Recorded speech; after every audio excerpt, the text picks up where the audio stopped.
ঘুরে দেখলাম এবং সকলের সাথে ইন্ডিভিজুয়ালি কথা বললাম এবং সকলকে আশ্বস্ত করার কোনো বিষয় না, কারণ আমরা কনফিডেন্স, যেহেতু আমাদের সর্বভারতীয় সাধারণ সম্পাদক অভিষেক বন্দ্যোপাধ্যায় অলরেডি বলেছেন যে কোনো বৈধ ভোটারের নাম বাদ যাবে না।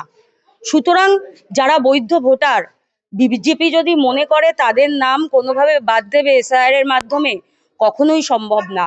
অভিষেক বন্দ্যোপাধ্যায় যা বলেন বাস্তবে সেটা রূপও দিয়ে থাকেন। কোনো বৈধ ভোটারের নাম এসআইআর এর মাধ্যমে বিজেপিরা বাদ দিতে পারবে না। গিয়ে দেখলাম যে সত্যি কথা, যে মানুষ কতটা আতঙ্কিত আমাদের পেয়ে, মনে হয় যেন সেই নদীতে ভেসে গেলে যদি একটা ডাল পায় তাই যেমন আঁকড়ে ধরে, ঠিক সেইভাবে আমাদেরও কাছে তাদের প্রশ্নের বান ছুটতে শুরু করলো। কি হবে আমাদের? আমার বাবা মার পরিচয় নেই, আমার ভোটার ছিল 2000-এ, আমার নাম নেই, 24-এ আমি ভোট দিয়েছি, 25-এ আমার নাম নেই।